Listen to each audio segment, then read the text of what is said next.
سلام دوستان، خوش آمدید به کانال من. تصمیم گرفتم که کمتر ولوگم گیرم. بسیار خواهش میشد، بسیار یعنی خودم با من نیستن که چوبا پر نه کانالی پخت و پز به ویدیو میکنید نه که یا که ولوگم نمیکنید. گفتم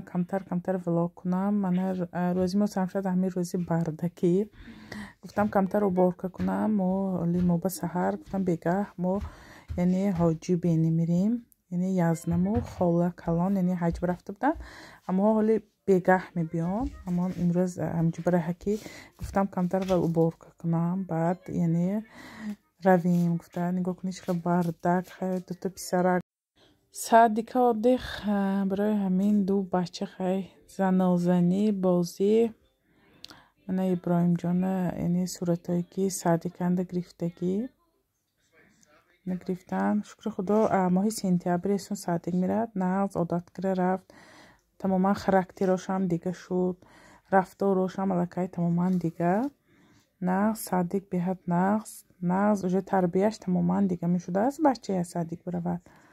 شکر خدا علاقه من ماهی سنتیابر تا همین روزه شروع نغز عادت کرده رفت. اولا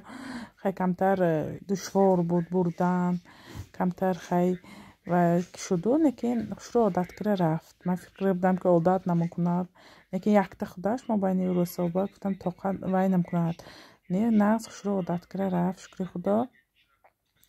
و من کمتر منه уборка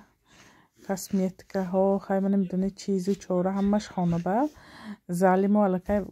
گفتی محمد یوسف که مگزین شدگی زن ها میبیان خانه با. برای همین بسیار خیلی آمده. من خانه هم گرفته میرم همه کمتر уборка کنیم و بعد گفتم رابا برای همین کمتر уборка خیلی راستی که هر روز уборка کنیم سراونا با همون بردک با همون خولیگنی بچه ها. خدا به شکر که خیلی همی ها های و افلاس میکند و ما уборка میکنیم و خیلی ما با کار میشد. برای همین کمتر уборка کمتر غم داشتن و سرانجام کنی کار همه زن ها. من نگاه کنید بارو چقدر بردک خیلی آدم هم دیگه بودن. راستی که خیر از میروی پشت گرفتن در کاریاشون. من گفتم خیلی پشت داریم خیلی من خودم همه غم داشته میگیرم. گفتم با های سیلاندمو همه لباسی هم شکشته من شروع کرده جا به جا کنم. گفتم من یک پرباق شروع کرده وای ساخته دادم، همین پالک ساخته دادم شفرم تا شیفته. راستی همش لباس و من همش میدونید من کم ویدیو میکنم میبینید خیلی لباسای نو و سطرهای بیاد بسیار عمدگی. برای همین کم انشالله ویدیوی ولوگ هم میشد، ویدیوی یعنی لباسای هم میشد، کسمیتکه هم میشد، سطر و رومالای هم میشد انشالله با دستگیری شما. خیلی کوی ویدیوهای من گرفتگی کمتر برای زنها موتیواسیه، کمتر با خیلی یک دیگری هم با خبر میشیم با خیلی بار نویگری هم شاید شود هر زمان هر خیلی چیزای نو ویدیو میکنم انشالله نصیب. من уборка کردیم گفتم هر دو تلویزیون دیدشین گفتم من دلش کخنه уборка کنم و هر دوش 5 مینوت هم راستی آرام نمیگرد 5 دقیقه. من علاقه زن نازنی سرم شد همه همین خولیگنی کلانی ما خورده به خدای بهوده سر میکند. خیلی شکر خدا همی ها هیو ما منه خدا بشکر همی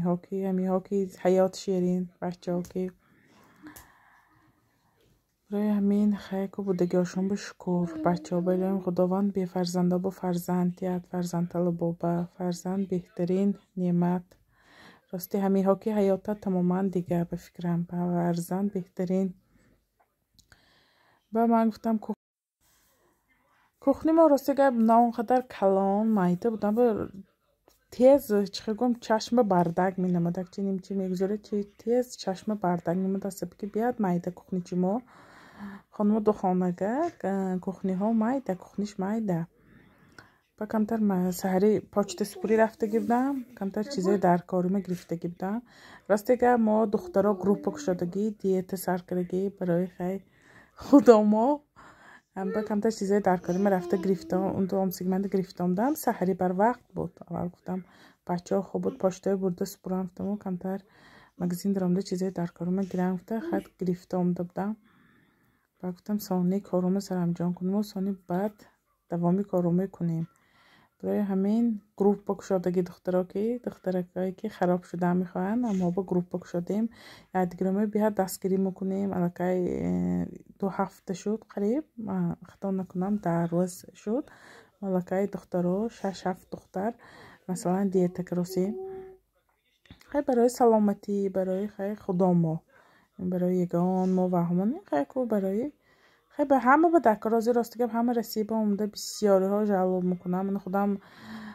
میدانم چون که بسیار تلفن که گرم بسیار دخترها تلفن کنه خودم میدانم که چه خیلی همه چه سسته اینده. برای همین گروپ شدگی گروپی دیتا هم خیلی کارو بار که شستن پاک کردن خوردن نمی هر روز همین کار تکرار نگاه کنید کخنیچی ما چه مایده چه همی کل داشته وای باری که خیلی دراش که چشماندگی تمام مایده چه کخنیچی ما خیلی راستگه ما همه خانه خریدیم که میخواد چه پس وحاش های میبلاش خلادیلنیک میخواد وای ماشین که جامع شویی میخواد ستول شکافاش هست انا میخواد بود چه بود میخواد خریدگی ما ولی یگانجاش به نرسیدیم کخنیه برای آنکه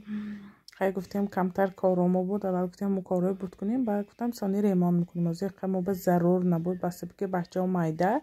برای همین ما خیلی ریمونتای فسانی شروع کردیم یعنی آب دیگه چه گرفتیم من خیلی استاد است لیکن دو خوابکی پیش نبود من بر خودم همین گاز گرفتم برای کانالی پخت و پاس شده ما الکی من موقع ساعت 4 بیگه ما الکی راه ببرندیم ما وارد خانه خالم رفتیم از که ما با ماشین به پاینده و زور خیلی چیزا که بود ما باید بریم یکی خودمون پیش ایرپورت زندگی کنیم با همونجا بریم بیاد هوای ما امروز نغز بود آفتابکی کشاد نغز بود که ایاس بود و که هوای کشاد بود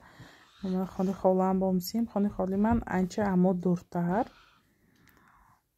طرفای خانه‌های زمینه که بیاد خانه‌شون جای نغزنده با دو هواش نغز هواهای کشاد حولی‌های کشاد نغز ما خیلی رکی شدیم خانه خالم گفتم با یک چیزای تیم با همون برای میریم یعنی ایرپورت و برای پیشوازگیری حاجی ها بیاد حاجی های بسیار اومدن راستگر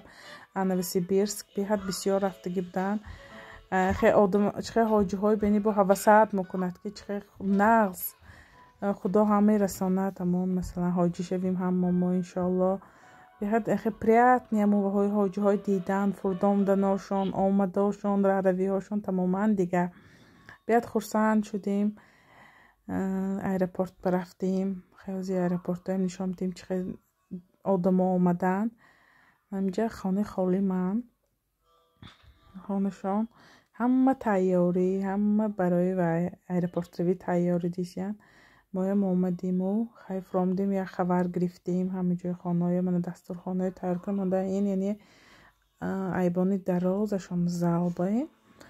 حالا این راستی هیچی ماندگینه نه سامبوسه نه سلات نه خیلی چیزایی و هاش ماندگینه ترمیه واش ماندگینه برای اینکه حالا انیق آخر آمدنشون ساعتش زدیشکه شد برای همین فقط همین خشکش ماندگی تمام ولی با اینجا سامبوسه نان و چیزایی دمشنشه کم دراریم گفته من مالکه ایرپورت با آمدیم حاجی ها فرد آمدن حاجی های گرفتیم و به حد ایرپورت همه روز بسیار بودن حاجی ها پیشواز گرفته برسیم خیلی که من شرط نگه هر یکشون روشن گیرم برای اینکه خیلی اجازت نیست گفتم کمتر ویدیو کنم دلی همه خرسان شد همه خدا رساند حج بایلم همه روید خداوند دلم پدر و مادرم و رساند بعد انشالله خدا مایه مالکه رهکی شدیم من با خانشان بریم با پیشوازگیری با خیلی روزی خورسندی به حد روزی نغز بود ما راستی همین ایرپورت نوسیبیرسکانده دیگه میدونن این الکی طرف ایرپورت تلمچوه ما همین تلمچوه همین طرف ایرپورت تریتوری همین ایرپورت بمیداریم یعنی همین تریتوری ایرپورت اند زندگی میکنه خیلی که اقا نزدیک نیو لیکن اولیتسا ما همین طرف ایرپورت بمیدارد نوسیبیرسکانده دیگه آدرس های میدونن انا بروی ایرپورت اند خیلی سمالیاتی کلام موندگی یعنی بروی ایرپورت همین یعنی طرفی ایرپورت بود ما اومدیم راستی که 4 در پایانداز انداختین نگاه کنید 4 در 5 در پایانداز انداختین راستی گپ یکسره پایاندازی سفیدی خوشرو زکاس کرده بودن تاجیکستان با خیلی مترال نیافتن یکسره زکاس کرده بودن عصبی که من قزاقستان جنگ بود خیلی ماشینا ناومد من جای آوردیم دو کروسیان خیلی درو خیلی همون سری پایانداز تا آخرش لبیک گویان آمدیم خدا بشکر من آبی زمزم الکه آبای زمزم کشودم آش پلاف تیار شد دوشنبه دلشی راستی خانه ویدیو نگرفتم که برای اینکه آدم به حد بسیار بود ویدیو نگرفتم با انشالله ویدیوهای نو انتظار شوید روزهای نزدیک با ولاگای میکنم انشالله با دستگیری شما همش میشد انشالله کانالنده ولاگ هم میشد یعنی ویدیوهای لباسای هم میشد همش میشد دکومنت های مثلاش میشد خدا خواهد همه کمبودی های و همه نافهمی ها خیلی همش میشد انشالله الان این بود یعنی امروزه ویدیوی ولاگی ما دخترها باقی سلامت باشید تا ویدیوهای آینده در پناه خدا باشید